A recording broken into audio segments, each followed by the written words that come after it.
Obviously, it's elegant. It's my second video today about Robert C. Subject. But before that, I wanted to show you things that I forgot on my previous video to show you. Some examples of my sealed records, vinyls.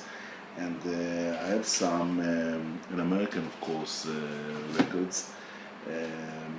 During the 90s, Apple USA manufactured Beatles UK versions for the American market, and they of course sold it sealed, and I bought them separately, so I don't have them all. I have only 5. I want, of course, buy more, but still I have 5 albums, all of them sealed. I want to show you them to you. It's very nice to see them sealed. Of course, my outer nylon and Blake sleeve is known are on them, but the inner shrink, the inner sealed are there, beautiful, with the Beatles on Capitol, still sealed record. Nice. And the second one is Hard Day's Night, one of my favorite Beatles album of all times. You see the sign of the shrink here in the middle. Still sealed Hard Day's Night album. Help has still the limited edition sticker. All of the records from this series have the limited edition. Probably my first 2, the sticker has been removed. Still shrink there, beautiful sealed Help album. Limited edition also on the Rubber Soul, the brilliant Rubber Soul album. Still sealed. And the last one, the 5th one, is Sgt. Pepper Lonely Hearts Club Band, the beautiful gatefold cover, still sealed on limited edition. You can see here, Capitol, Parlophone, Apple, all together now. A British-American alliance, you might say. Beautiful, still sealed. How can you open it? You can't. I have all the songs and music on other records, original, reissues, from the United States, from Britain, from Israel, from all around the world, so just keep them sealed. So for the next subject, that Robert C. raised is the idea of making a VC artist profile. Regularly video once a month is just the artist or the band, and the VC members will do a video about them. And the first group or artist that he suggested was a very wise decision, because he suggested yes. And why it's a wise decision for him? Because I think yes, it's a very important group from the 70s that some people like very much and some people dislike very much. And this is again an important group from the 70s, and for me it was an important group. It is still an important group because I was raised in the 70s and I was a teenager during the 70s. And the band, its heyday was in the 70s. Well, its heydays were in the 70s. So again, a very important group. Yes, all the change of lineups and the styles. Again, very important. I want to show my records, and I will talk about what I like and what I dislike. I have several records for the band. First, I think it's not the first album, maybe it's the second album. The Yes album. The Yes album. This is an Israeli-made album. The lineup was it's from autumn 1970, and there's of course John Anderson on vocals and percussion, Chris Squire, bass guitar, vocals, Steve Howe, electric and acoustic guitars, ukulele, vocal, and Tony Kaye, piano, organ, and moog, and Bill Bruford, drums and percussion. And this is an Israeli-made album. I think it's a very nice album. It's still in their experimental era. You see Israeli-made, very nice laminated album, and the other side non-laminated. And the label is on the Atlantic, Israeli Atlantic, side 1. Okay, and side 2. Brilliant. Again, I like this album. I like the experimental era of Yes. I think also as I like the Pink Floyd era, or the Syd Barrett era. Again, very experimental. The second album that I have, it's again a very good album. It's Close to the Edge. I think it's a more unique album. It's a complete album, not just a bunch of songs. This lineup also had Rick Wakeman on keyboards, and again, it's an Israeli-made album, manufactured in Israel, laminated, brilliant condition. Brilliant condition, Israeli-made album. See the laminations that shine all around the front cover, and the album itself is again an Atlantic, Israeli-made. Okie dokie. Close to the Edge, one of the classics of the 70s album. Okay, I'll put the Blake sleeves after it, after that.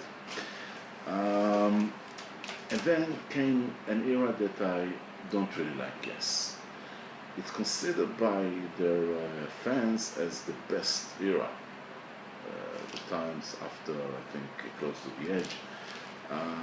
And the covers of John Dean, when they were brilliant. And I have one of them. One of them is a Relayer from '74. It's a gatefold. Again, John Dean cover is just brilliant. This is the inner gatefold. I don't really like Yes at the time, because they began to just, for me, repeat themselves. And the long version, you see, side 1 is just one track, The Gates of Delirium. The second side are 2 tracks, Sound Chaser and To Be Over. Just too long, too repetitive for me.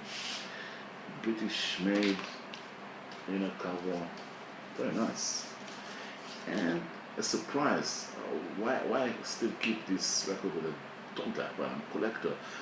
But there's a surprise for me and for all the Israeli viewers. Now, the Israeli viewers, I don't know if you ever seen it, but it's a John Dean label, and you can see here a round and a point.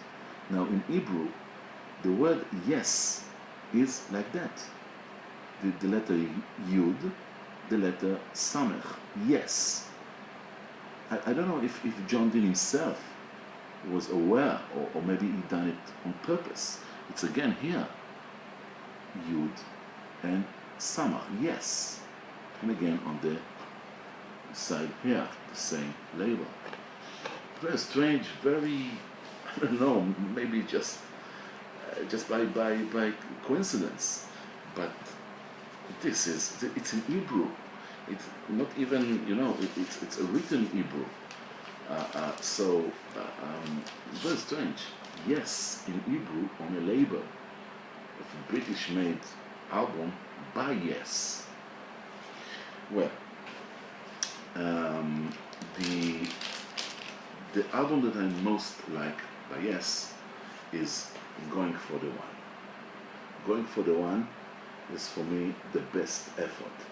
Now, I know that not many people like this album because people saying the fans, the others, the other fan of them said that they were selling out because they were making the singles. One for the One is was one of the singles, and Turn of the Century was a hit. And but for me, it was a great album. I like it very much. They they they made a great album, and the covers was brilliant. I think if you can see, I think it's none other than the Twin Towers. I've been on the Twin Towers in 1983 in New York, and I think it's the Twin Towers. And yeah, you can see again a great, very nice picture. I think it's this one is from England or Scotland, whatever. I think from Scotland maybe. Very nice cover all round for my favorite album by Yes, Going for the One. The next album was for me a bit of a disappointment. Tomato, and it was again a bunch of songs, but not as good as the previous album. This one is from again English, UK made album, and it's my last Yes album that I've got in my collection.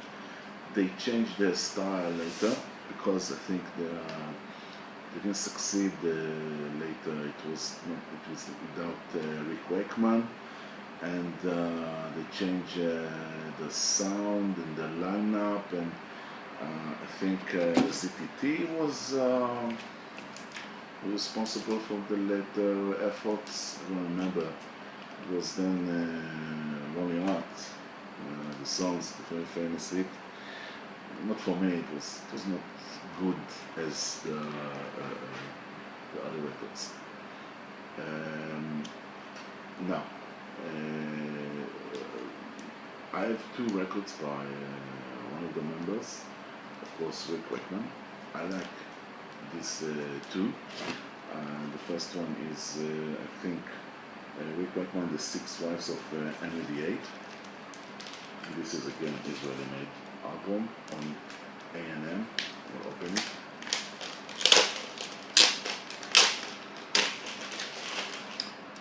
Again, laminated cover, beautiful condition. Okay, and on the A&M Israeli made label, Israeli made. Okay, here. Very, very good album. I like it very much. I like Rick Wakeman at that time, and the second effort that he done on his next album was Lancelot and the Round Table or something, and it's this one is I think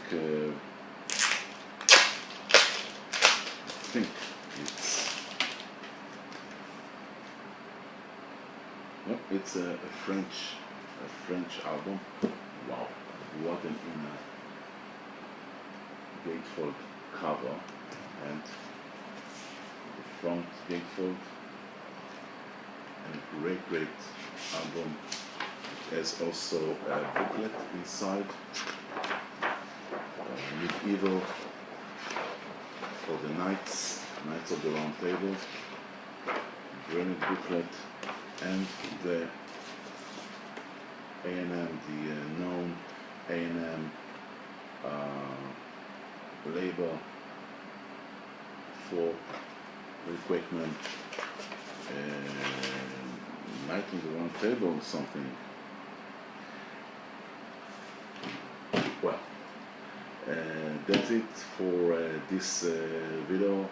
Until next time, and next time will be a very special one, so you just wait and see.